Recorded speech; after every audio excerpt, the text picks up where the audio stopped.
Perfect. I see a few people already signing in. Welcome to today's webinar. It's great. People being on time, ready to learn. That's what we like to see. We're going to get started about 12:03, just giving a chance to everyone to sign in, get comfortable, and maybe grab pen and paper because we're going to tell a lot of stories and a lot of things that are going to help you be able to enjoy your real estate career and how that looks like for you moving forward too.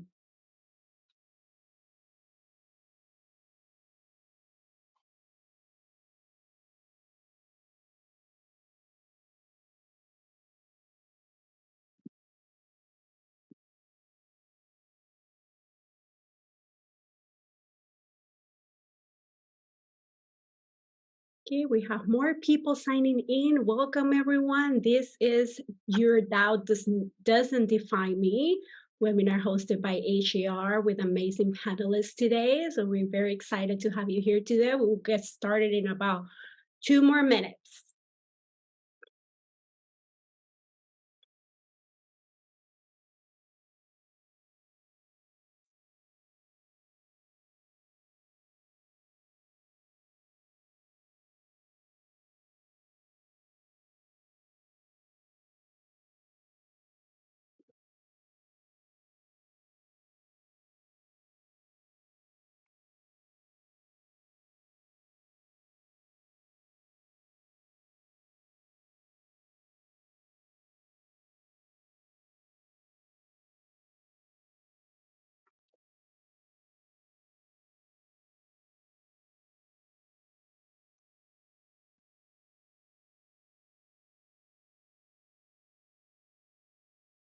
If you haven't already, let us know where you're coming from, who you are. Let us know in the chat.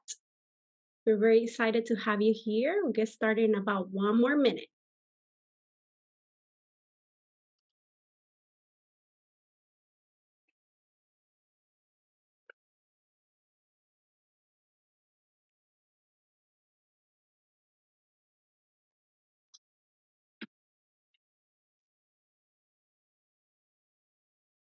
Hello, hello.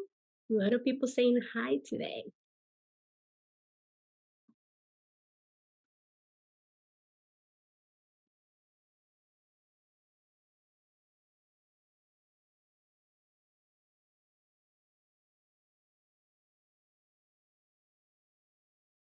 Okay, I have 12:03 on my clock, so I think it's us ready to get started. I want to be respectful of everyone's time.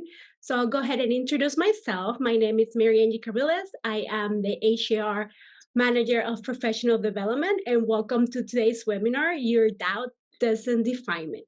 During this webinar, you will learn how stereotypes based on people's age, race, accent, sexual orientation, and gender can make it challenging to build a thriving real estate career. Before I formally introduce today's panelists, I would like to remind everyone that this webinar is being recorded and you'll be able to watch it afterwards. If you register for this webinar, that means we have your email and we will send it to you via email once that's done. We also have a chat that you can write all the questions that you have for a panelist, and we will answer that throughout the program. Please stay throughout the whole program because watching live is always a very much enjoyable experience. Now it is my absolute pleasure to introduce today's panelists. Let's start with Fiona Anderson. Fiona has a Bachelor in Business Administration, a MBA with specialism in strategic planning, and is finishing her doctorate degree as strategic planning. Fiona, welcome. Thank you. Vasyl Kasev has been in the industry for more than 20 years, and he has 20 years of experience and has developed an extensive amount of industry knowledge over the span of his career. Now, Vasyl did put in his bio a story on how he started in real estate, and I'm gonna let him tell that story because I think it's very impressive and it's gonna fit in a lot with what we're talking about here today. So Vasyl, keep on the lookout for that. We want to hear that from you. And then we have Jed Bradley, founder of Equinox Realtor Group, a successful Houston real estate broker with over 23 years of industry experience.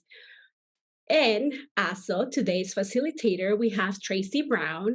She is known nationally for her ability to focus on conversations about diversity and inclusion, on meaningful relationships and business results. Houston has been called the most diverse city in the US, and Tracy is helping HAR prepare our members to serve more consumers and make more money in this multicultural and multi-generational world we live in. She also works with the staff so they can continue to provide the best possible service to you, our members. Tracing is often quoted for saying diversity is not the problem is the stories we make up about diversity. Thank you so much for all of you for being here today, for the audience, for our members, and I am excited to pass the virtual floor to Tracy Brown. Hey, everybody. I am excited and happy to welcome you to this panel.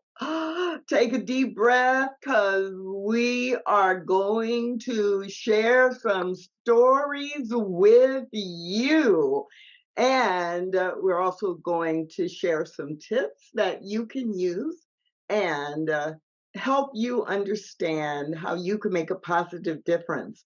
You know, that quote that Mary Angie referred to, diversity is not the problem. The problem is the stories we make up about diversity. I have said that a lot, and I really believe it to be true. And what you're going to get a chance to experience during this conversation today is how sometimes the stories that people make up about you can affect your business. Sometimes those stories can have a positive effect, sometimes they can have a negative effect. But regardless of the effect, it's up to each one of us, right, to decide how do we still achieve our goals.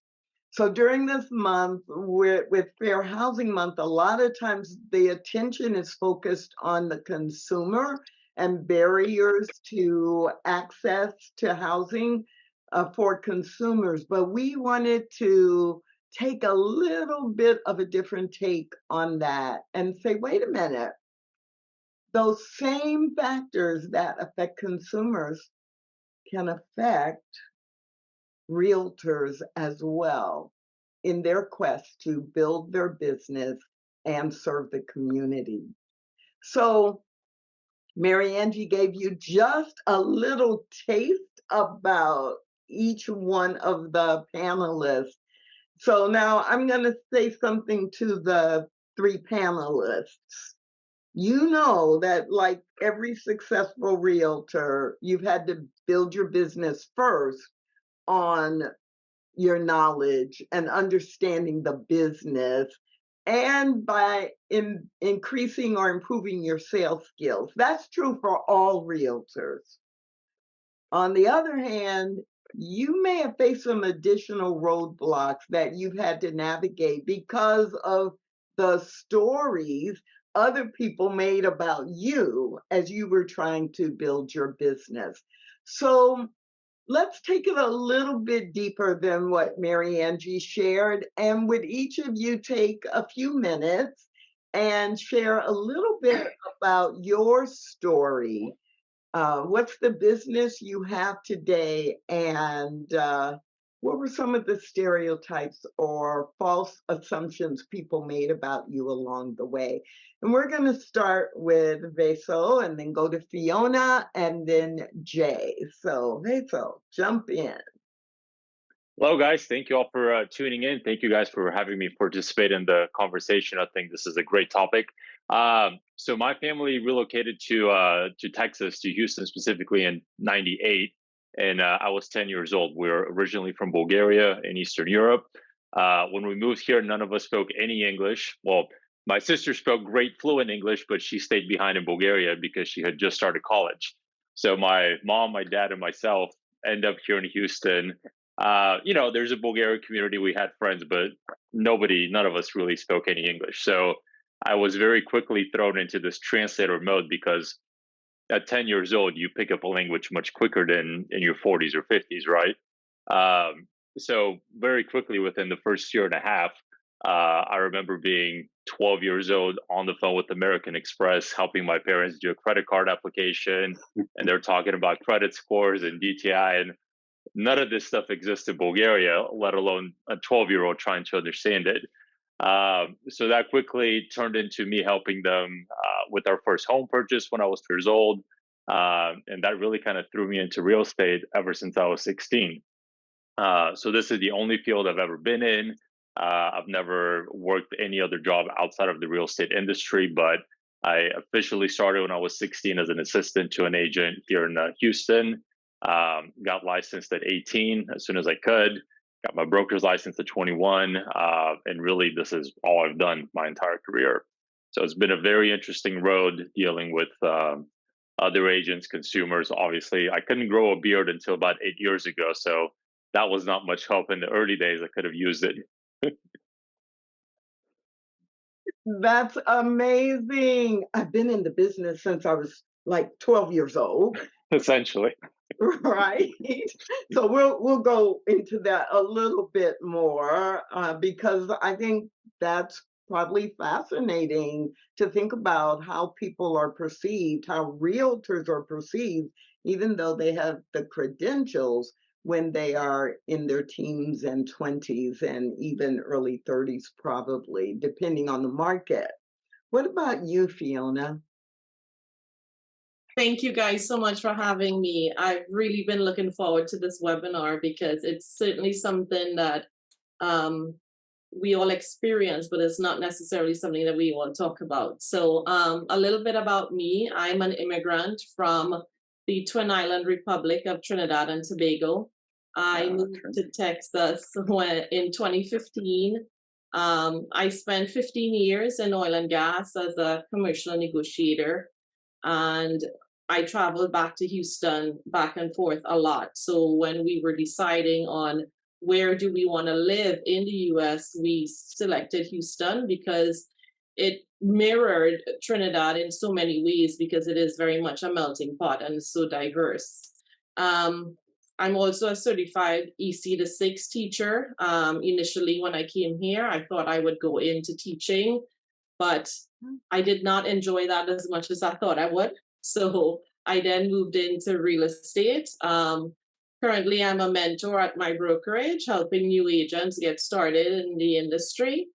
And the one thing that I truly love about real estate is I get to use all of my interests and everything. So, for instance, I can use my contracts experience, my negotiations experience, my love of decor and the aesthetics and where function meets design and meeting people. Trinidad is actually known as one of the friendliest countries in the world. So I love meeting people, and that lines up perfectly with real estate. So I truly enjoy the industry itself. I love what you shared in a lot of different ways. I'm really making an assumption and a generalization when I say, I wonder how many people actually know where Trinidad and Tobago is. Like, right? Even though we're so multicultural. So I know there are some people watching who are like on the side on their phone, like putting in like, where is that in the world? And like, what does that mean in the traveling?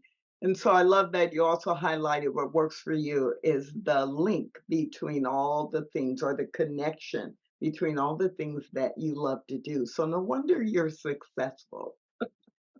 Thank So Jay, give us the short version of who you are and what brings you to this conversation.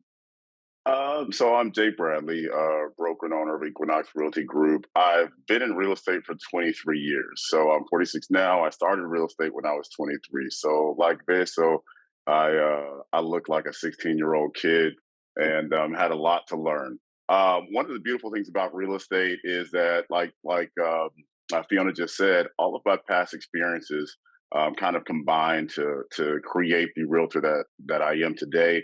So I was previously in we owned restaurants, dealing with clientele, and actually some of my first clients were actually from my restaurant business. Although I knew nothing about real estate, they trusted me as a person, and knew that I knew nothing about real estate, and were fine moving forward, for me to actually help them, because it was really about relationships. And so real estate is really a relationship business.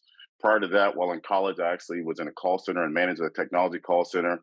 And so a lot of the things that I used in that field were listening to all the sales cues, and learning rebuttals, and doing all these things, and listening to a DVR, which is a digital voice recorder, and helping people navigate their sales experience and how to help sales agents become better sales agents. And then, and kind of having the best sell team, and that translated into real estate as well. So it's one of those beautiful things where God will use every single thing that we experience to benefit us and kind of make us the best version of ourselves for what we do today.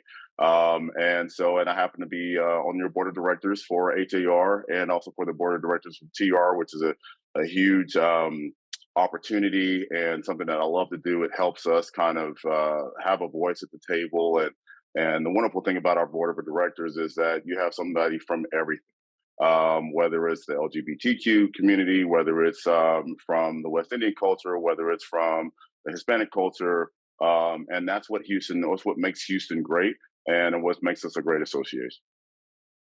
Beautiful. Thanks.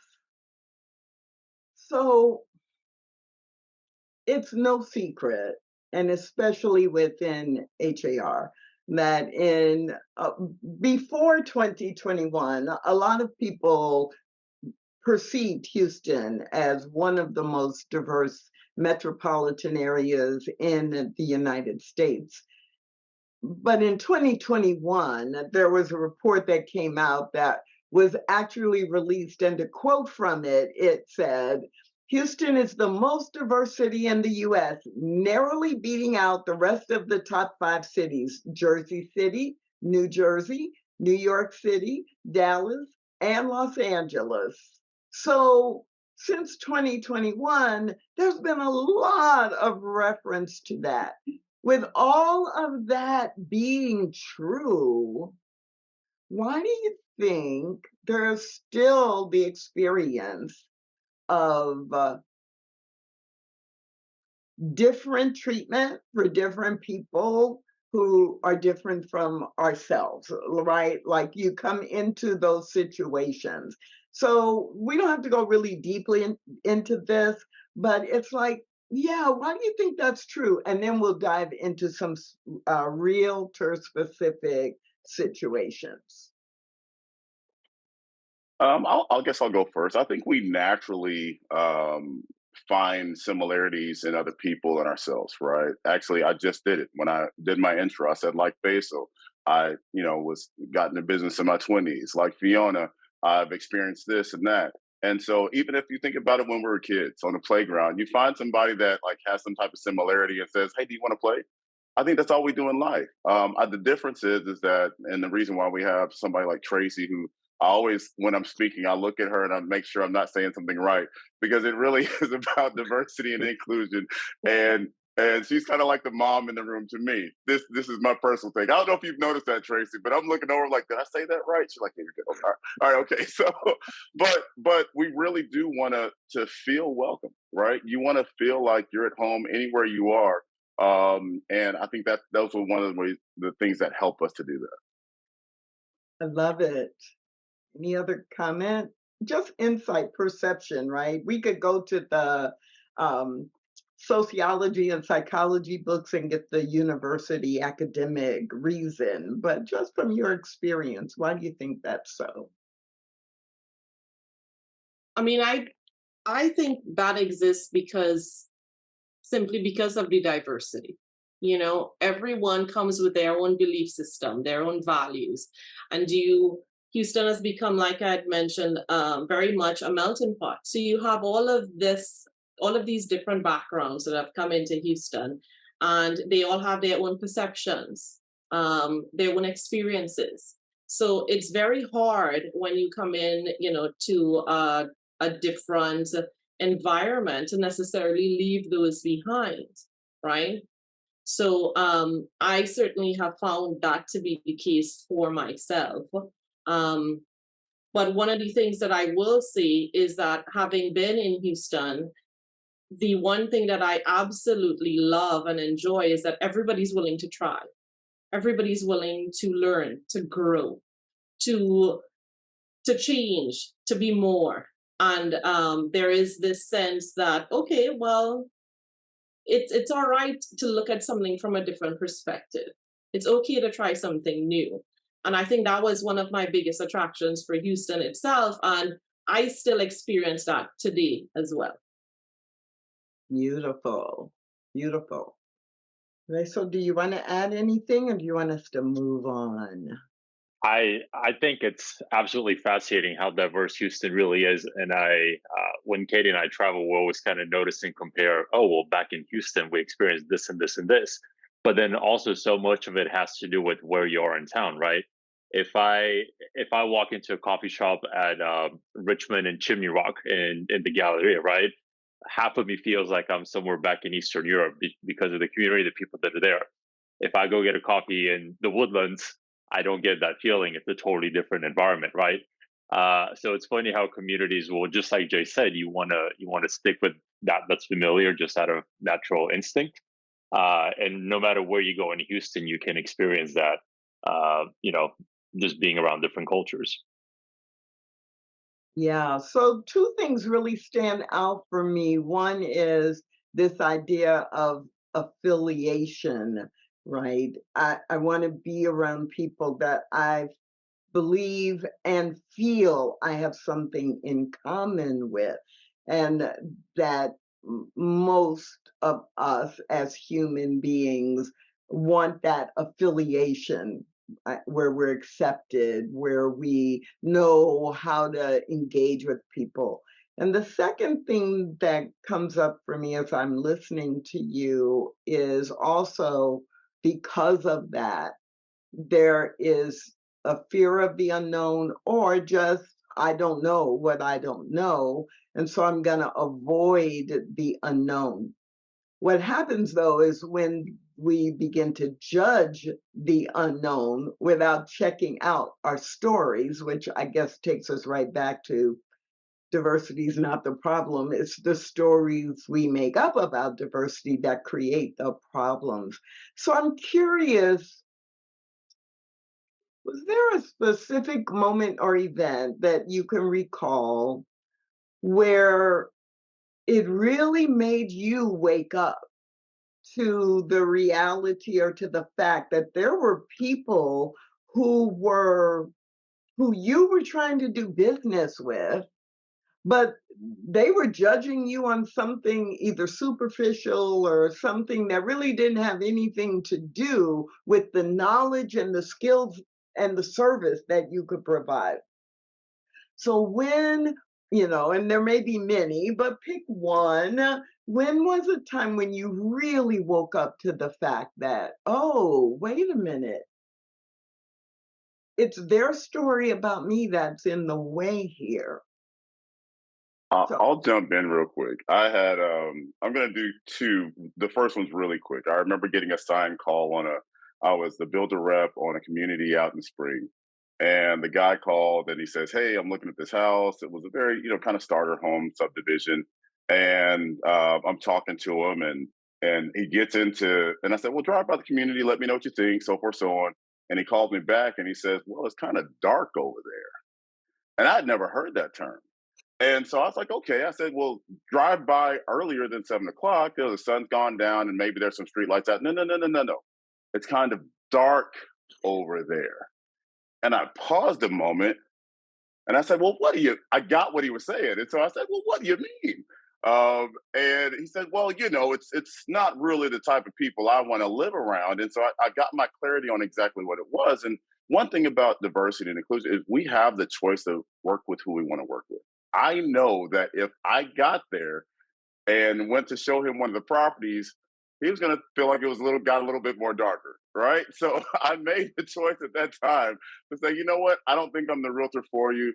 I wish you the best, and so forth, so on. And that was very early on in my career, but I remember it today, and it was probably 17 years ago. But I also remember my first listing appointment that wasn't a referral or somebody that came from my restaurant that knew me. And I walked in and I had a t shirt and jeans on, which was the same thing that the people in my office would wear. Mind you, I started my career off 23 years ago in Keller Williams out in Cinco Ranch. And so Cinco Ranch is a beautiful master plan community, and most of you guys probably know exactly where that is. And but the times were a little bit different. I think I was probably one of two African Americans that were in my office at that time. And so I went there with a sign. I'm sorry, it was a property call. Picked up the call, scheduled the appointment, and I got there. And the first questions they asked me were, "How old are you? And how long have you been doing real estate?" Now, this didn't have anything to do with about color, right? This happened to do like I looked like a 16-year-old kid because I was wearing a t-shirt and jeans, and I was 23 years old, and I looked younger than I was. And so I didn't get the appointment. Obviously, it was probably the quickest listing appointment that I've done in my life. Although I tried to do my whole presentation, it was obvious from day one that they wanted somebody that was experienced. And so what I learned from there is that perception is reality. And so what I did from there on, which I still do today, even though I don't necessarily need to, is that I wear a suit. And then I also changed out my Ford Explorer for a certain kind of car. And then I never got the question again. Now nothing changed about me. My age didn't change. My level of expertise, which was very little at the time, didn't change. But the reason that I never got the question of how old are you and how long have you been doing this is because my presentation changed. And so that's one of the things that I realized from early, and I still kind of stay close to that. And when I'm mentoring kids, I talk to them about how they're perceived by how people will treat them based on how they show up to something. Yeah, thank you for that. And on the one hand, it is something that everyone has to think about, like am I presenting myself and what is the message? Um, but sometimes we just think, well, I'm qualified. I'm doing a great job and I will do a great job for you. And let's get beyond that story. So I don't know. Rachel, what about you? When did you realize what were yes, I know there's a story here. So one of the stories I wanted to share is actually a very recent story, and it doesn't quite have anything to do with my age, but just the fact that I was a real estate agent uh, involved in this story. So we used to live in Third Ward up until a few years ago. Uh, Beautiful community, lots of history. We were kind of on the edge between Riverside Terrace and Third Ward.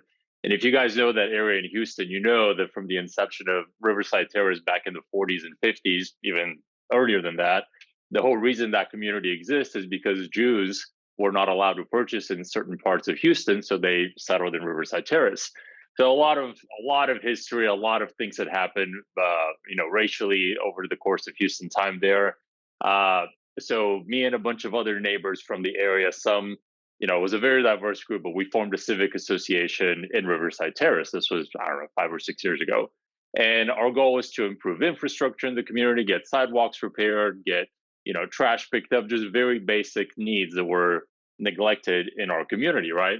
So it was made up of residents that have been there longer than I have been alive. It was made up of me, who had only been there a year at the time. There was another real estate agent involved in the group. Anyway, long story short, we organized a home tour for some of the beautiful homes that are in Riverside Terrace. A lot of the people that participated were of all different races, different times that they've lived in the neighborhood. But this thing kind of got spun that it was white real estate agents trying to change the demographic of Riverside Terrace. So I specifically remember Katie and I were on our honeymoon about, I don't know, a week or 2 weeks after this home tour had happened. And I got a call from a newspaper. It was a small local newspaper wanting to interview me about what my intentions were with Riverside Terrace. And like Katie and I were in Germany having dinner at the time. And it was just very eye opening that, they had already come to me with an agenda, not at all realizing that, hey, we live in the community. We all want the same thing, want to improve the area. So it was just interesting to be on that side of it. just because I was a real estate agent. And again, not being sensitive to the history that that community had with what real estate agents had done back 50 years ago, and what a lot of people remember about that community. So that was a very interesting example of how, this is still ongoing in today's world. Yes, I love that bridge. So Jay said, yeah, and this happened, 15, 17 years ago, and that you built the bridge to. It still happens today. And there are realtors who are being faced with everything that we will talk about um, this week. This Mhm. week, this month. It is ongoing if we are not careful and attentive to the stories that we make up. Right. So, Fiona, what about you? Well, I've had a couple instances that, come to mind. One of them was when I met with these buyers. I was referred to from I had a client, and she referred me to her colleagues, and I met with them to do the buyer consultation. And as you can tell, my accent is very much there. So that came up in the conversation, and they said to me, well, how well do you know Houston? Because it's not like if you're from here, right? So that was a very interesting conversation to have because, immediately you get offended, right? Because I'm a human being, I'm a person. So I had to try very diplomatically to explain, well, yes, you're right. I am an immigrant. I'm very aware of the fact that I have a trifecta. I'm a woman, I'm an immigrant, and I'm in a minority. I get that. I understand that. I show up as that person all the time. So when they were asking me about how well do I know the neighborhood, I had to go in and give some explanations and that kind of thing.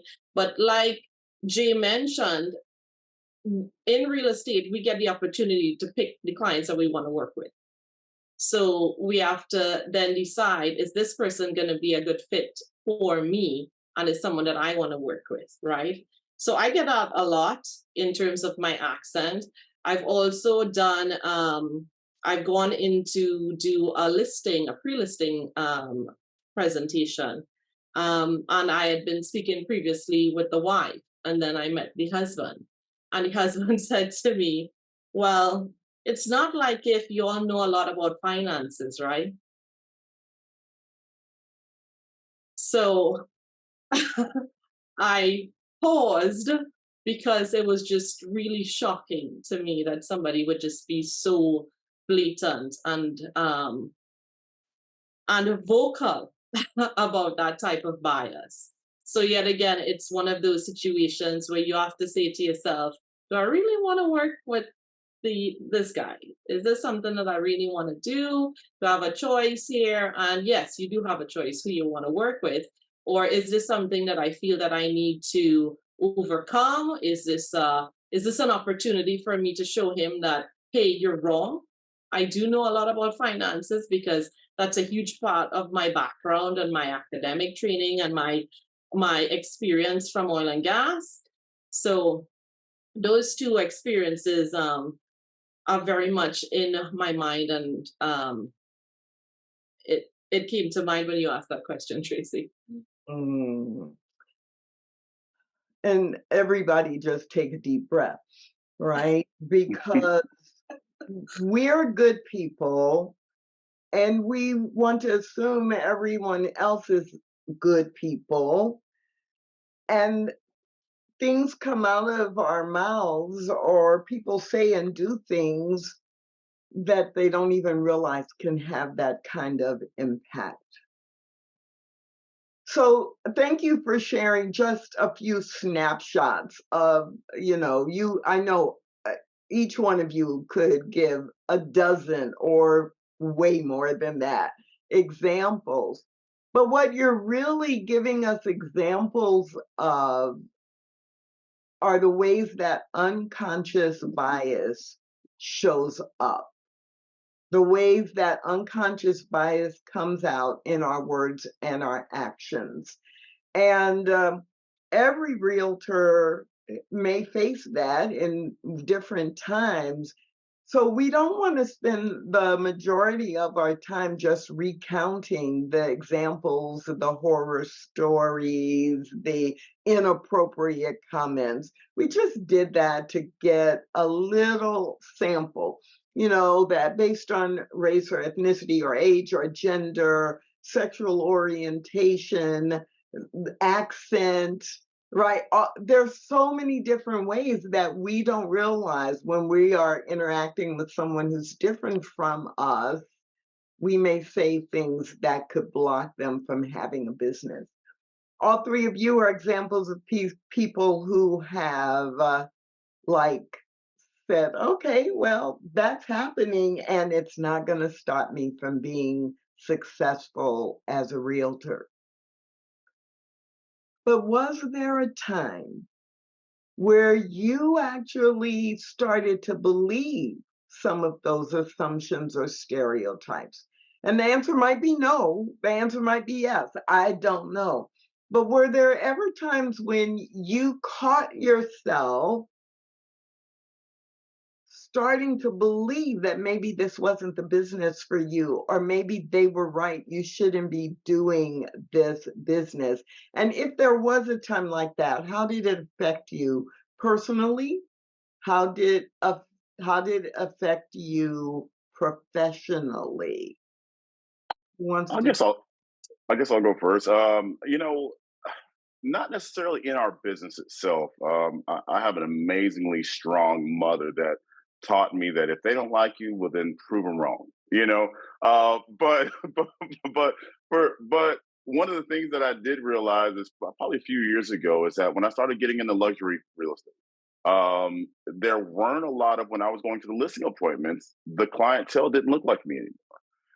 They were older, or they didn't have my skin color, or the different levels of education, so forth, so on.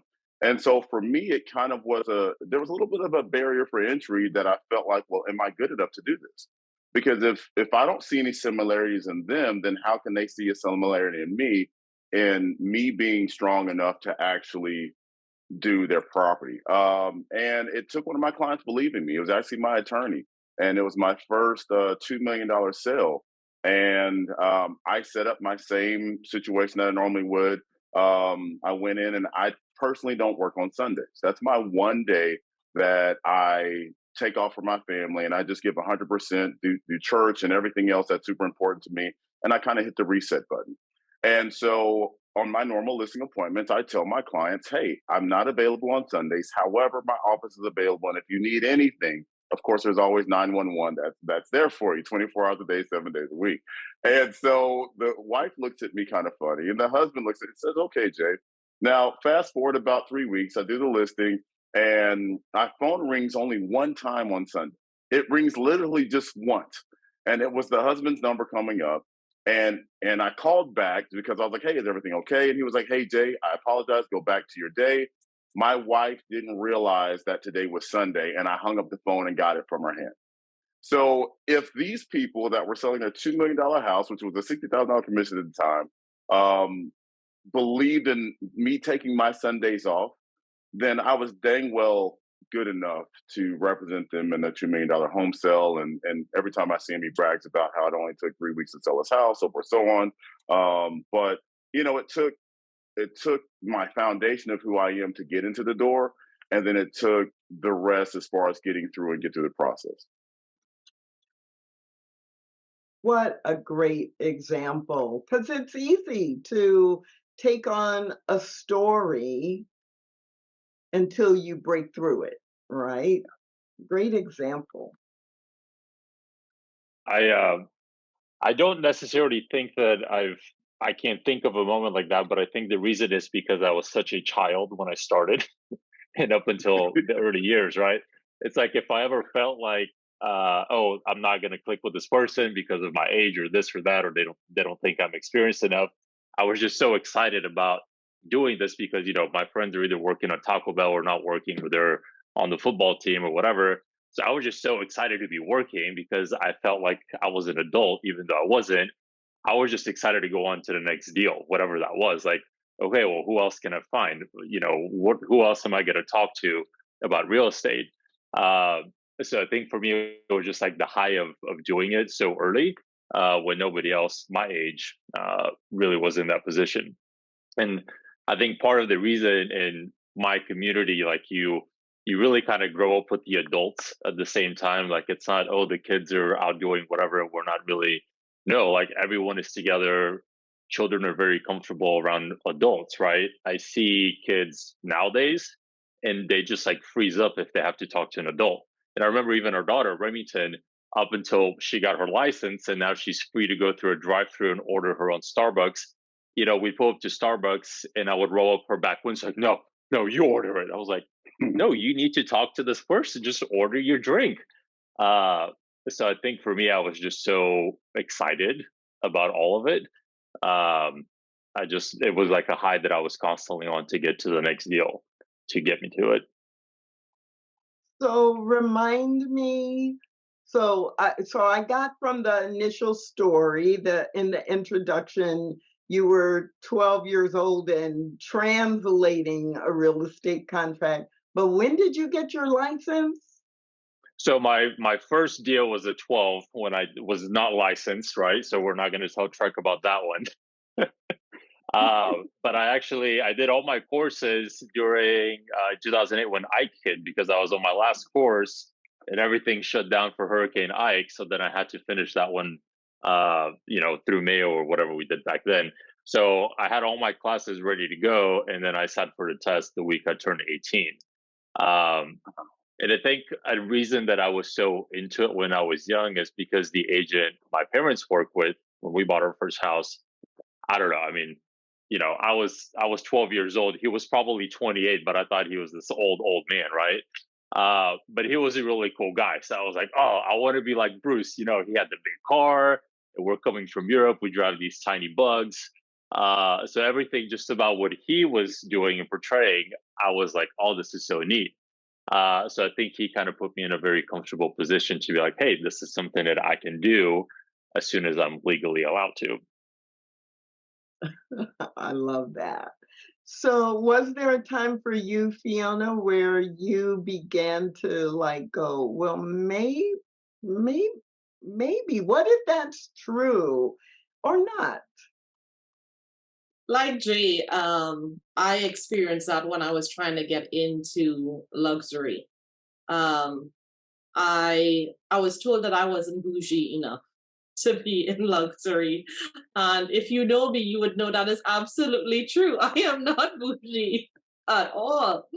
Um, so I had met an agent and she had told me, she was like, well, you're not wearing like any, Pradas or any of these Coaches and any of these, Louis Vuittons and that kind of thing. And when you go into luxury, you're supposed to show up with, all of these. And I was like, well, that's not me, one. And two, I don't want to do that. I don't want to wear my money like that.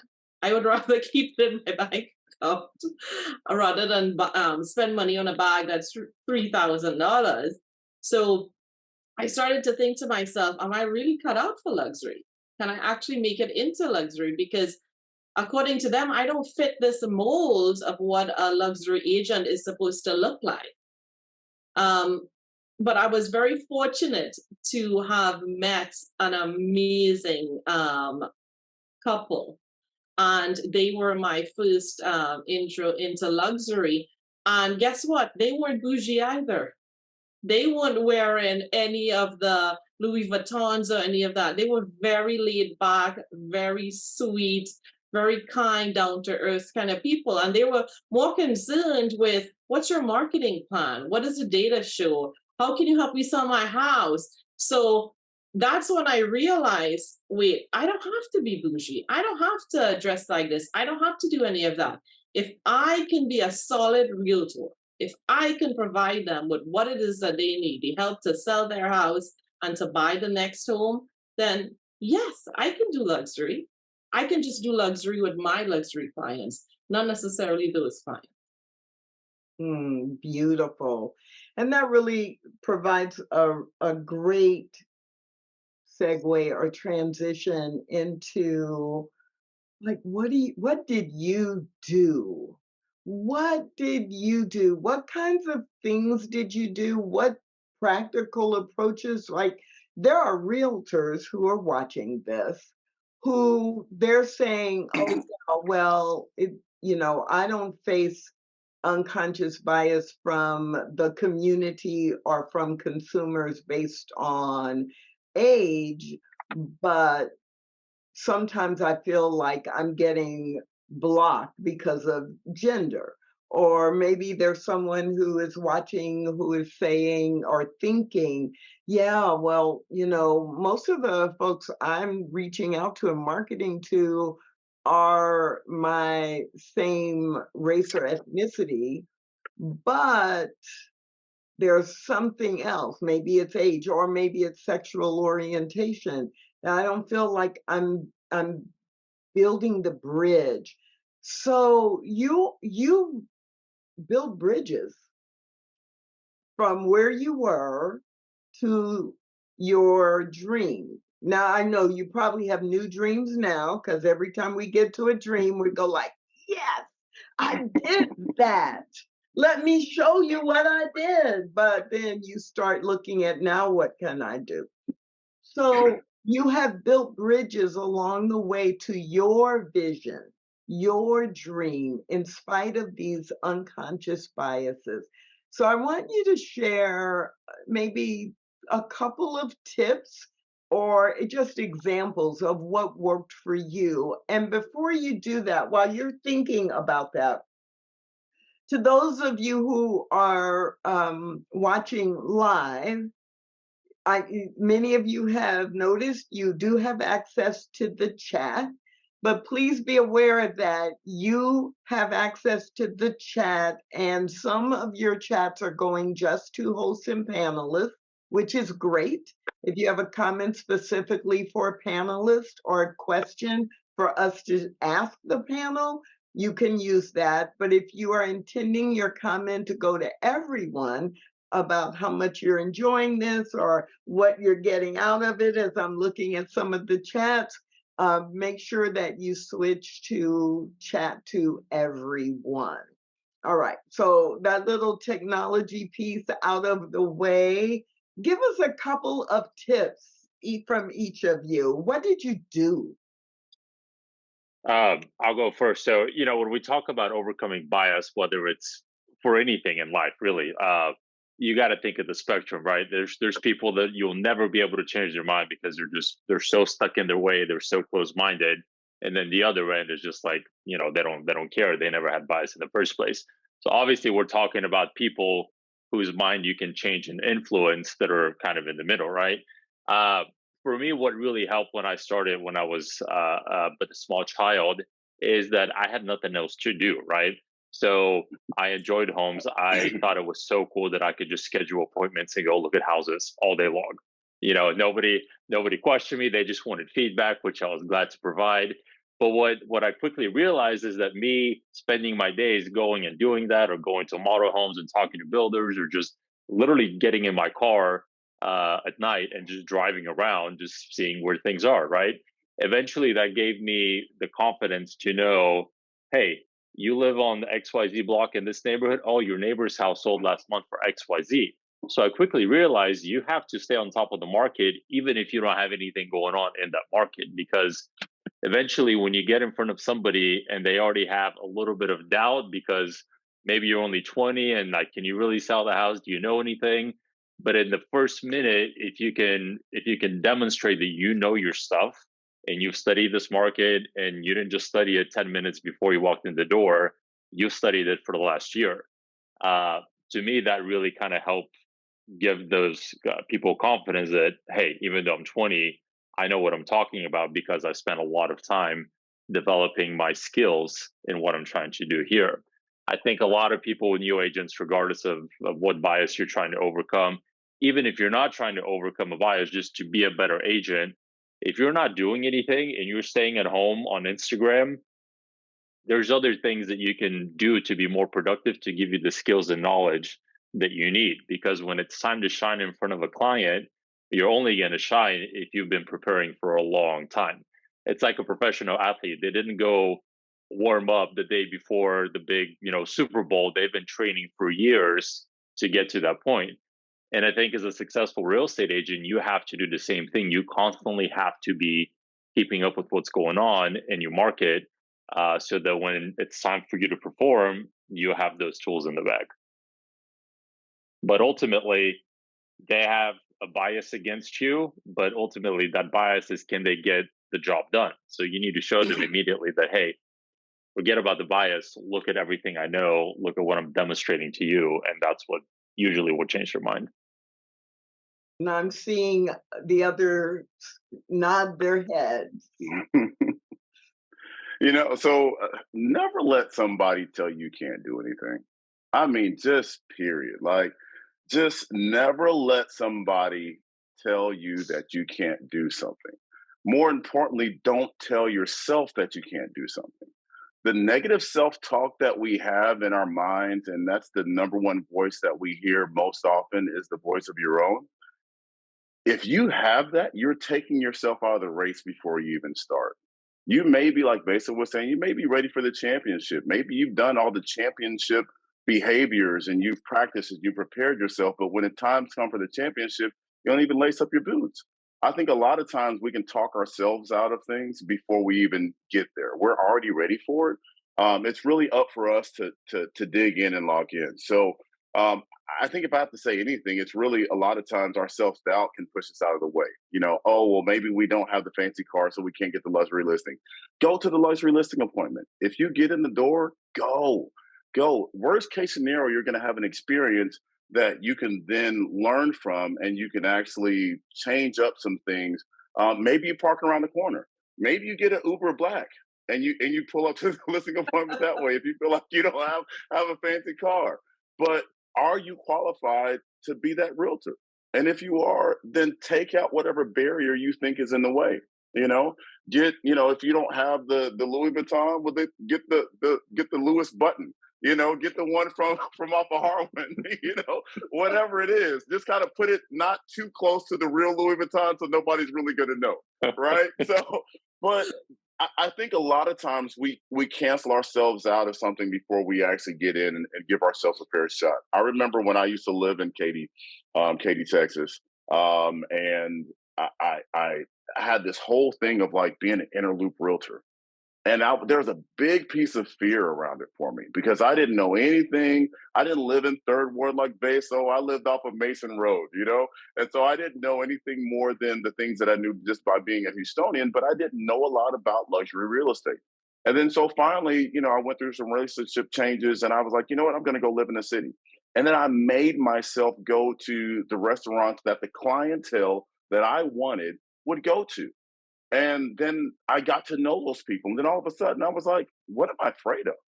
These guys drink the same beer, they drink the same vodka, they drink, and now that I got myself comfortable, but I think it's like that along with people of other races as well, right? Or other preferences. I think at the end of the day, we have to make ourselves comfortable and become comfortable being uncomfortable. And that's the biggest thing that I've done is taken the risk and said, well, what happens if I don't go? Well, if I don't go, I'm not going to sell any luxury real estate anyway. So if I do go, I have a shot at selling some luxury real estate and being comfortable in that environment. And then maybe that happens. And that was about 2017 when I made that decision. And most of the sales that I do now are luxury.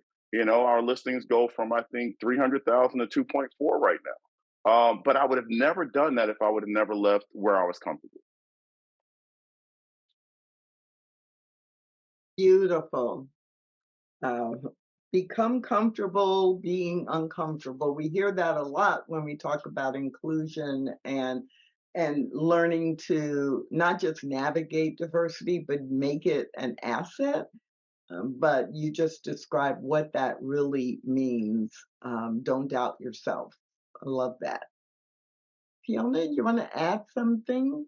Sure. I mean, for me, I would say that one of the things that I prefer to do is to try and take some of what is considered a perceived challenge and turn it into a strength. So, for instance, um, I will call out the elephant in the room. I will call out the fact that, hey, well, you can tell from my accent that I'm different. I'm an immigrant. But here's what this means. It means that I had to really learn this area, not just for my clients, but for myself, but for my family. So I demonstrate, hey, that is not a shortcoming, but actually it's something that you can use as a client because I've done my due diligence more than anyone else because I had to, right? Being a new person in here. So I would definitely suggest take your strength, your challenges and turn them into strengths. And one of the things that I still do, and I know my brokerage, preaches this a lot, and we practice this, is always lead with value, right? So where is the value? How can I lead with value? So for me, I love contracts. That's my jam. There's nothing that excites me more than an addendum. Oh my goodness. That gives me all the tingles. Okay. So as a result, I tell my clients, I'm like, do you know there are 5 outs in this contract? And they would be like, no. I'm like, well, let me list them for you. That's my jam. That's where I excel and I love it. So my enthusiasm comes through in that. Not everybody loves contracts, but I've turned that into my superpower. So my clients know now they get something in the mail from the appraisal district. Guess what? They're screenshotting that over to me because they know I'm going to read every word. I like it, right? I enjoy this stuff. So I have established my value when it comes to that kind of thing. The other thing is, I believe in very much showing them, not just telling them. So I don't just say, hey, I'm good at contracts, so let me show you. I demonstrate to them over and over. Here's how I have my value. Here's why using me as your agent above any other agent is going to get you where you want to go.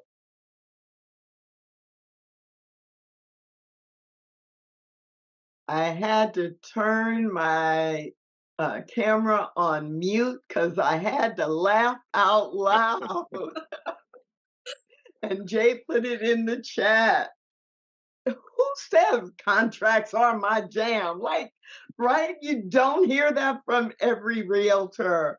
So here are the tips that you all Fiona, you need to put that on your business card. Contracts are my jam. For sure. Your new tagline, like we've all co-signed on it. We're your marketing reps. Contracts are your jam is your new tag phrase. I love it. I love it. So always lead with value. Turn whatever seems to be a challenge into an opportunity. Become comfortable being uncomfortable. Don't avoid the barriers. Find an alternate. Don't tell yourself you can't, and don't let others tell you you can't. And stay on top of the market. All of these can apply to any realtor. And they become even more critical for realtors who regularly, like it is a pattern that people are judging you or making making assumptions about who you are and what you can do. And some of your examples, I think, might surprise some realtors who think, well, no, if you're doing all of those things, then there's not going to be anything else you have to worry about. That's what all of us have to do. And so I think there's some value in you sharing what you may have experienced from other realtors. We've mostly focused on what about interacting with consumers or lenders, but outside. What, if any, examples come to mind where there's been unconscious bias from other realtors you've been wanting to partner with or coordinate with or interact with in some way? I think mine was probably more so when I was young in the business, and I can understand why somebody didn't think that I had a lot of value to bring to the table. So if there were other, if I wanted to host somebody's open house, um, and I didn't bring a lot of value at that point. What I know now is that and this is maybe a tip, and I learned it actually in another webinar on HAR, is that if I wanted to do luxury listing open houses, I should actually know the area extremely well so that way I can bring value to that actual real estate agent that's hosting the open house. Of course, 9 times out of 10, they don't want to host the open house. They want somebody to be there, but it needs to be somebody of value. And what I learned through another webinar that I watched is that what if I was to offer that person an actual referral from any leads that came in? And now I'm actually showing a lot of value to that realtor. So whether they necessarily want to work with me or not, who's going to guarantee them that if they get some business from their open house and they don't have to employ me, they don't have to pay me, that they're actually going to make money while they're off being with their family on a Saturday, right? Or on a Sunday if it's somebody else. And so I think it just comes to the point of how much value can we bring to the table? And that's one of the things that I wasn't doing.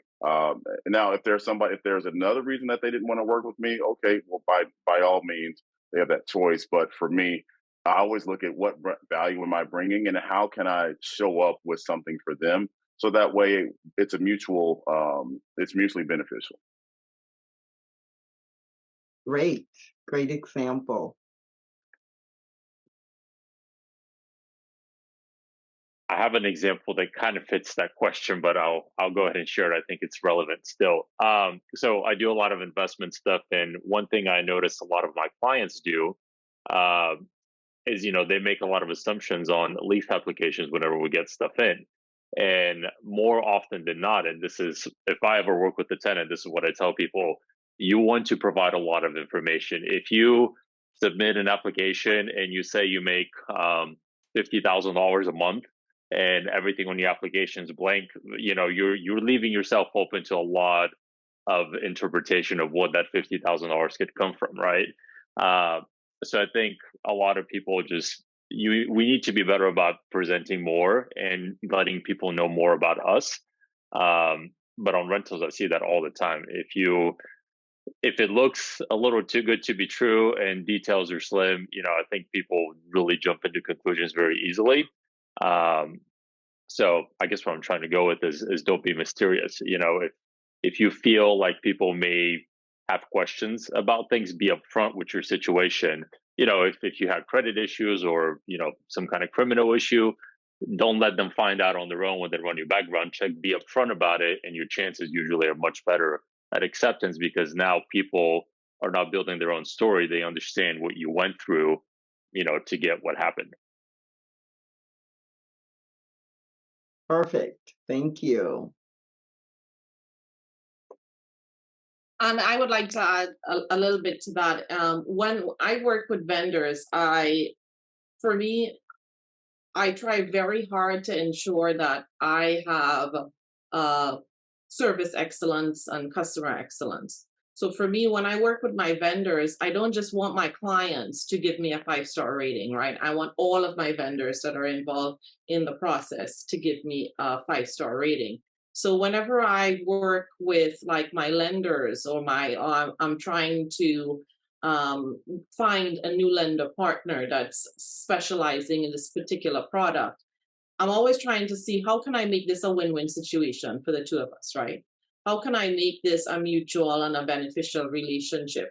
And I've gotten feedback sometimes from some lenders that have told me that, well, your clients are just too much work. And I said to them, well, what does that mean? That my clients are just too much work?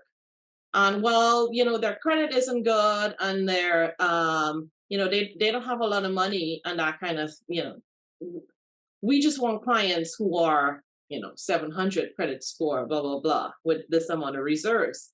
So when that happened to me, I guess my fallback was, well, I wish I had clients who were just perfect. But you know what? We don't live in a perfect world, and everybody has to start somewhere. So, are you saying that you don't want to give this opportunity to this client to have the dream of homeownership because it's work for you? I thought you were doing a job that involves work.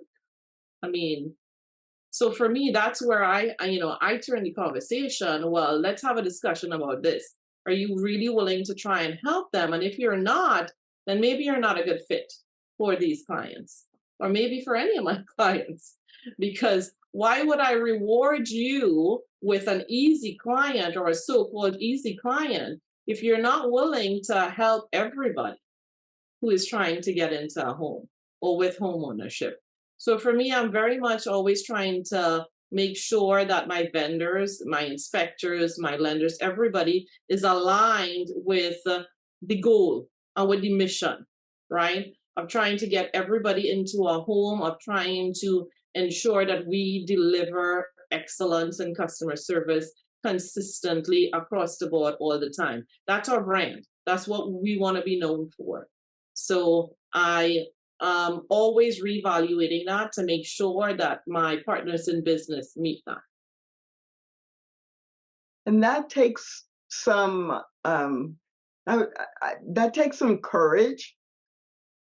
Maybe it doesn't feel like courage when you align it so closely to that's my commitment, right? That's our mission. This is what we want to be known for.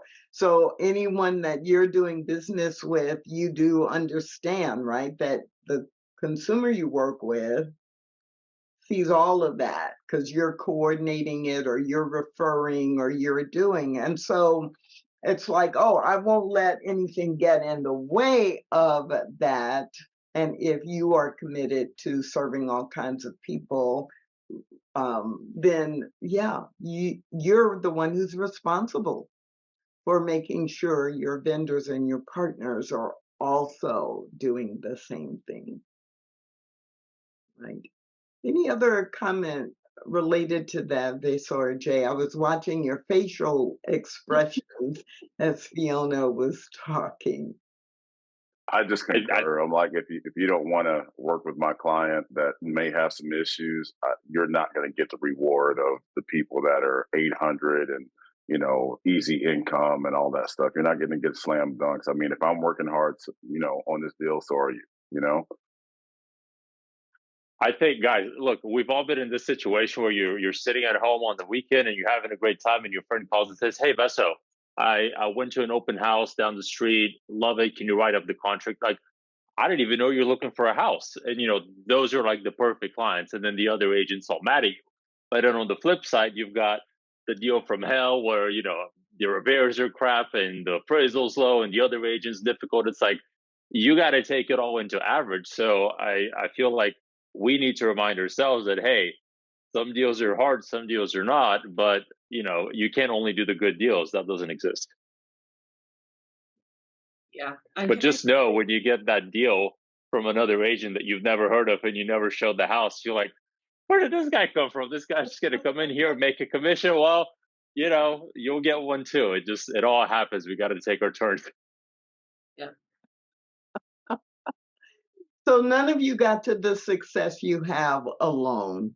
Where did your most valuable support come from along the way? Like, what helped you know for sure the stereotypes or the assumptions that people were making about you were not true and were not going to keep you from going forward? And no, you don't have to share specific names. I mean, you can, but you don't have to. But where do you get your support from when you're facing these kinds of challenges, building and growing the business? I was watching an interview with Kanye, and everybody has their Kanye, understandings. And he was like, "My mama told me I'm amazing, so I have to be right." So for me, not to be Kanye-ish, but I just got so much from my parents. My dad was a real estate guy, and I learned the business from him. And then And we all do this as parents, is we instill beliefs into our children so that they can go out and be successful. And when somebody tells them no, I was the kid that asked, well, why not? Why? I wore my parents out with those three words. Why? Why? So if there should be a reason why I can't do something. And if there's not, then I should be able to do it. And then if there is, then I should be able to learn whatever that is and then be able to do it. So the why is just the pathway to the yes for me. I haven't let anything stop me. Of course, we all have our down days. It's not always, motivational Monday quotes every day in real estate. Sometimes you get the burnout, right? I tell a lot of my agents, like, if you get the same type of client, and you get five of them at the same time, regardless of what it is, you're going to be burnt out, right? So your marketing has to be diverse. But I feel like in this business, the greatest thing about our business is that, every day can be different. Every day can be different. Every deal can be different. You might have the challenging client that, has 580 credit scores and three income, three different sources of income and this and that. And then you might have, like Basil just said, one day you're sitting there watching the game, your buddy calls you, which I need to get better friends, Basil. My friends don't call me and say, hey, I found a house. Hey, man, I need it doesn't happen every weekend, unfortunately. Matter of fact, never mind. I'm just gonna hang out with you and your friends, and then that way I don't have to. And you might get that phone call. That's the beautiful thing about real estate, is that you never know. So it's perfect for the person that has ADD, and it's perfect for the person that doesn't, because sometimes your days may be the same, and every day is different.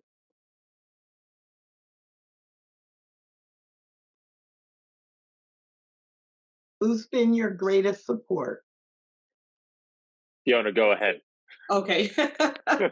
I would say, like Jade started with, my family. I have a really strong mom. I always say I was raised by a warrior, right?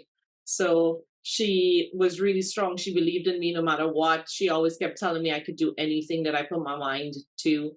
So it starts from young, I guess, from having that support system. But specifically, when I got into real estate, what I was looking for was definitely that work family, that home away from home. I wanted to have that support system at work where I didn't dread having to go into the office or having to show up to meetings, right?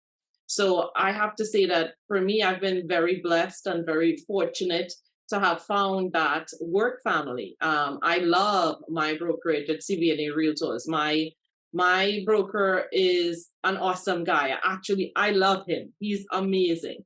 And he's been very, very supportive of me and my goals and helping me get established in real estate. And every time I go into the office, I'm surrounded by people that fill my cup. They're willing to share. They're willing to brainstorm and help me overcome something, or I can help them with an issue they're having. And when you have that type of collaboration, it just feels like you're not alone, because real estate can feel like very much a silo mentality. You're very much alone. And I'm the only one that's going through this nightmare of a real estate transaction. I'm the only one that has a client who's so annoying. Nobody else has ever experienced this, right? But when you share and you are in that environment where you have that support system at work, you realize, well, hey, I'm not the only one. And actually, what I think is bad isn't so bad after all, right? So I've been very fortunate with having mentors and friends in real estate and just growing my network.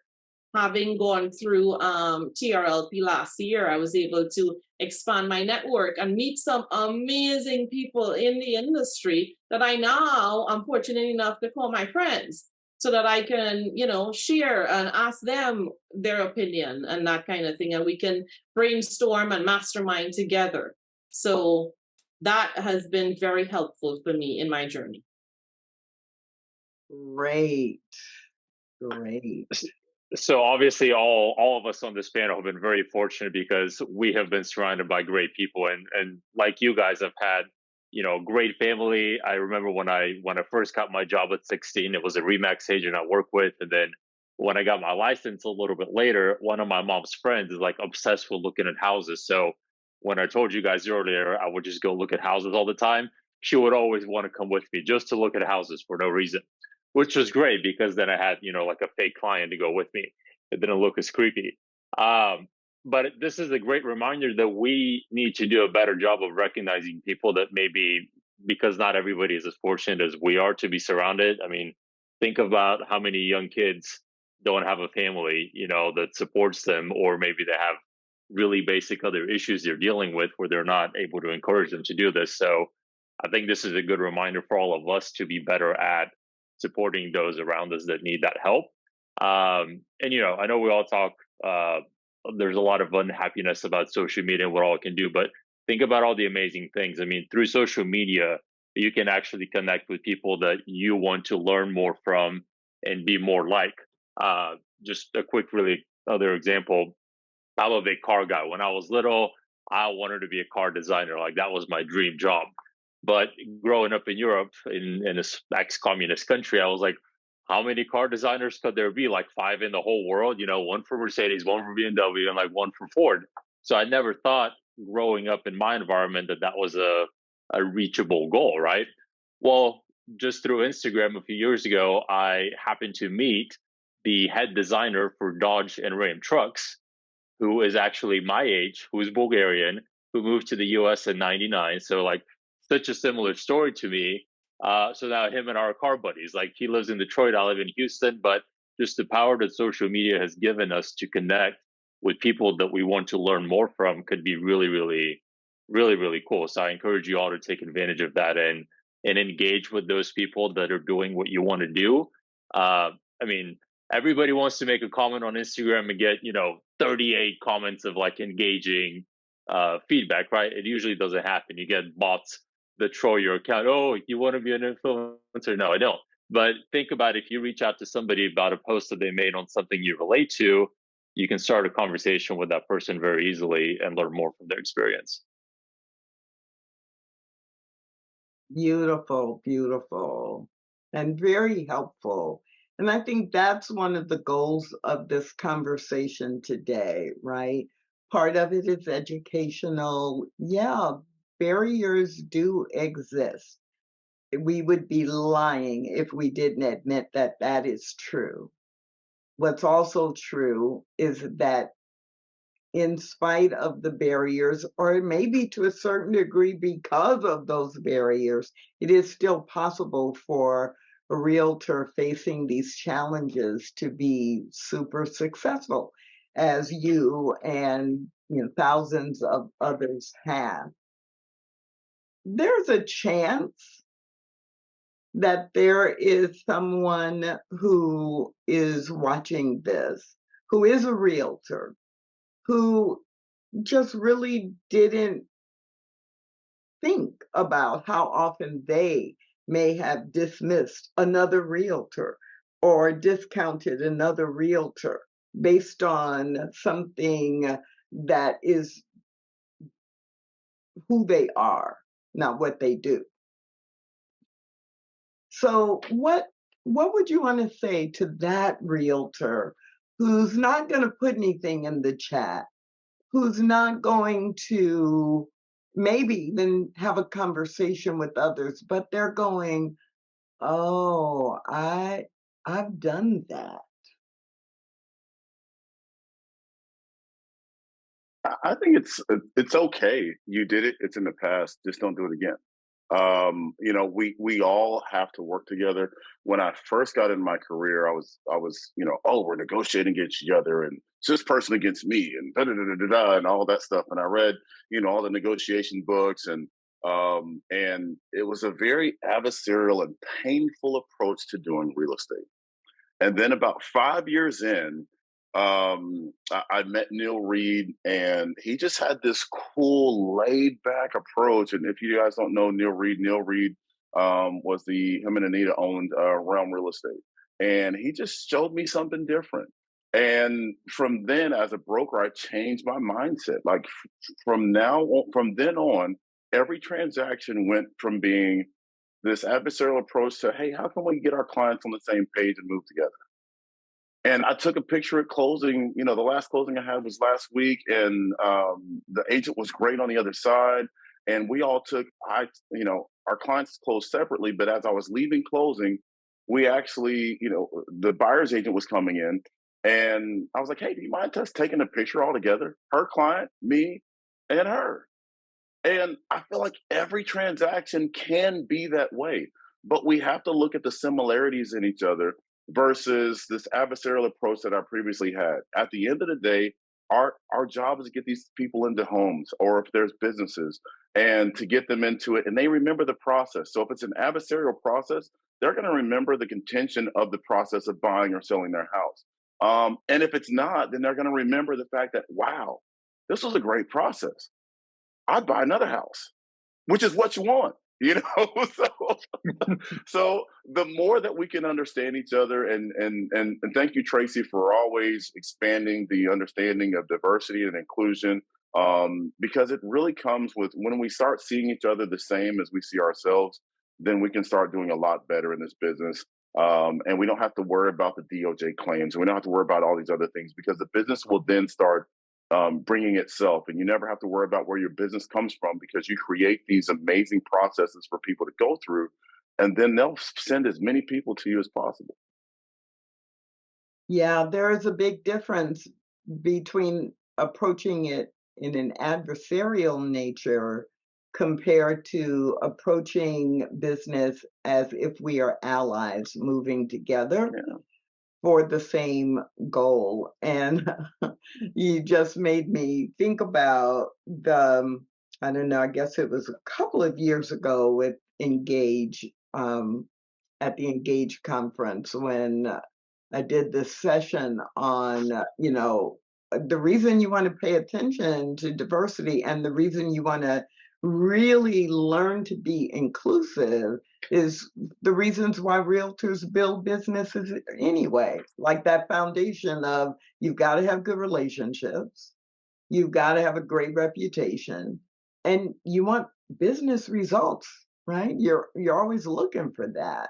And so I love the way that you gave that example that, you want the same thing and you have to build the relationships that give the experience of that thing. What about the other two of you? Anything that comes to mind? What would you say to that realtor who is going, having that insight today? I think Jerry really hit the nail on the head with that because our job is not to cause drama and add drama to the deal. Like your seller hired you for one reason, my buyer hired me for one reason. It's our job to facilitate and help get that goal across. You shouldn't be telling your client, oh my God, well, the agent said XYZ and they're not calling me back. Like you're getting paid a lot of money to get a goal accomplished. They're not paying you for you to tell them drama about what this agent did and what that agent did. And that happens so often. I had a deal a few years ago where the co-op agent literally accused me of making my client hold off on a certain price because I wanted to set a record at price per square foot. It's like, I don't care. I'm not interested in having a statue erected of me at the beginning of the front of the neighborhood because I sold the highest price per square foot. So I think a lot of agents need to recognize sometimes your seller's goal is not necessarily the highest price. Maybe they just need to get out real quick, but I know agents that are like, oh, you can't take this offer, it's too low. It's not your job to decide. If that's what your client wants to do, that is what you need to help them with. But this isn't a field where we need to brag to our clients and contribute drama to it. Like our job is to buffer that between them. That is why we exist. One of the reasons. So I think it is really important that agents keep in mind we need to work together, just like Jay said, as a win-win situation. Because so many agents still have that attitude of, oh, I beat them down. They hate the price that they agreed to. Well, that's not going to be a good deal because guess what's going to happen during inspections? You're not going to get anything done. Like it always comes back to bite you in the butt later. I agree. I would say that, never judge a book by its cover. It's the one thing that comes to mind because in this business, you could miss out. If you do that, you can miss the opportunity on having your next best friend or your advocate or ally going forward in this industry. And I've definitely some of the agents that have been on the other side of transactions for me have turned out to be some of my greatest friends today. So that's an opportunity for you to get to network and meet someone else. But what Vaso and Jay were talking about is definitely sometimes when you have to check egos at the door, right? You have to be like, look, it's not about you or me. It's about the buyer and the seller. The seller wants to sell, buyer wants to buy. How do we get them to the closing table? Because we both want to have the same objective. We both want to get paid at the end of the day. We both want to represent our clients to the best of our ability. So we need to check our egos at the door, and it's not about what I want and what you want. It's about what the clients want, right? And I will say this, that for the new agents out there, especially, there is a superpower in being new because you get underestimated. And let me tell you, there is no magic like being underestimated because they never see you coming. They never see all of the experience, the education. You have the opportunity then to really step up. And that has happened to me in a situation when I was new, where the other agent thought that they would, sneak some stuff into contracts. And you know how I feel. Not with you. Contracts are your jam. That's right. So I was able to go, oh, no, no, no, my friend. This is not going to happen today. Right? So there is definitely a way you can use that newness and that, being underestimated to your advantage. Right? And it's so much more pleasant when we all just try to get along. Okay. Well, that's a line that's been used a lot and actually, used a lot and misused a lot. It's the line that can be used as a weapon as well. Like, well, don't make waves because we all just need to get along. Or don't stand out because we all just need to get along. Or, oh, don't make such a big deal out of it. It's not a big deal to me. So why is it a big deal to you? So it's a both and, right? Yes, we want to work together. We want to build successful businesses. We want to serve as many people as possible. So let's look at the other end of the spectrum. So there, I asked a question about the realtors maybe been in business for a while and had that insight of, oh, wow. But earlier when Jay asked people to put in the chat, how long they've been in the real estate business, there were some people who had been in the business shorter times, not, decades. And so what if there is someone, if you could each take a deep breath and remember, when you were in your first 3 years or your first 5 years, right? And you didn't have all the support you have now. You didn't have all the experience you have now. What advice would you give to the person who's newer in the profession, who finds, maybe they want to go after a niche that isn't so popular, or maybe they are, they're newer in the industry, and so they're working in a brokerage where maybe there are not a lot of people who are the same as they are by race or gender or age or sexual orientation or, whatever ability or disability. And like, what are you going to say to them? Like, I'm them, I'm asking you, like, what's your best piece of advice for me? Do I just get along and go along? Or do I really go after? And if I really want to go after, what do I do? Talk to me. I think you definitely, in this industry, we're all independent contractors, right? Like, I don't have to apply for a job with Samsung engineering team and go through 3 interviews. Like, you can pretty much go anywhere and at least as an assistant maybe get in. But I think it's so important to put yourself in a group of people that you find some similarities with, because that's going to give you the confidence to focus on the details and do those things right. And you'll be surrounded by people that you can see, okay, look, 5 years ago, these people were in my position and now they're, at XYZ level. If you live in Clovis, New Mexico, where it's probably a population of 10,000, there may not be that many choices, but you don't. You live in Houston, fourth largest city in the country. You should be able to find a team, an environment that fits what you're passionate about and what works for you. So I think that's the easiest step to do, is make sure you're in a right position.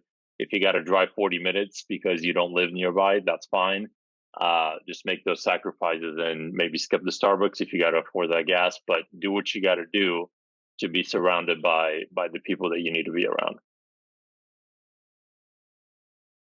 Yeah, I think a lot of times, if I go back and I look at the brokerages that I was at before I, started Equinox, a lot of times the support that I received was actually outside of my brokerage. Whether it was through a Facebook group or whether it was through, different associations that I belong to. When people call me and say, "Hey, I want to get into real estate, I want to do investment and this and that. Let's sit down and have lunch for an hour." A lot of times before our lunch, go on YouTube and research as much as you can about real estate investing. That way, you'll actually have some questions that I can answer, right? And I feel like, I call YouTube University, because there's so much stuff out there that you can learn anything in the privacy of your own home, on your couch, doing whatever you choose to do. But there's tons of resources out there, especially in Houston. We have 50,000 plus realtors out here, and most of us are more than happy to share information, success tips. And sometimes it's that one or two little tips that I learned 10 years ago that can help you today. I would definitely say that if you're looking at this, one of the things that I always remind my mentees is that you don't have a job, right? This is a career. This is a profession that you have. You're not starting a job, you're building a business. So if you look at it from that perspective, I'm building a business. I have to be very strategic in my decisions, right? So I have to look, like Lisa said, for like-minded folks, people who I know are going to get me to where I want to go to. Get very clear on what it is you want and where you want to be. And the good thing with Houston is that you're spoiled for choice in terms of brokerages and opportunities. So do your due diligence, research, have those interviews, check them out, make sure you find that great fit for yourself, because that's going to be the foundation from which you can launch then everything else. Our time is winding down. 30 seconds. What's your final comment? I would say HAR education. Go to the education, just like you're doing today. This is free. There's tons of free education out there. And then once you kind of get into the niche of what you're looking at, then start paying for it. But get all the free stuff you can, and then start paying for stuff, because that's going to be the difference in between you and what you think is your competitor, but it's really just yourself. I would say network, have those conversations, keep building those relationships and keep having conversations with everyone. For me, it's find your passion in life, figure out what it is that drives you. Why do you do what you want to do? And that's going to make everything in your life be more successful. It's going to put you in a better state of mind to achieve what you want to achieve and be better to others. Wow. So 90 minutes goes just like this, but I hope that everyone who is watching feels that this was 90 minutes well spent. Because what is most important from an HAR perspective is to provide you with information, inspiration, and support that allows you to build successful businesses. And because you are doing your business, growing your business, and serving in the community in the most diverse city in the United States, it's so important to understand that diversity and inclusion is a part of being a successful realtor. Thanks to Rachel and Fiona and JOMG. I want to go back and watch this myself and take in all of these tips and your examples. So happy that we had this time together. And Mary Angie, I'm going to turn it back to you. Thank you so much again for joining us today. For everyone that stayed in, gave us the answer to the questions that the panelists were asking on the chat, and letting us know your experience with diversity within the real estate industry. I hope you enjoyed today's webinar as much as I did. And I would like to invite everyone to also sign in for our upcoming webinar on May 3rd. We are going to continue talking about diversity as well, but this time we're going to talk about luxury in global real estate. So I'm going to put that in the chat one more time. If you would like to register, it will be my pleasure to have you on May 3rd. Any last minute comments for our panelists from Tracy? We are good to go. Thank you so much, everyone. And I hope you have a wonderful Monday. Thank you.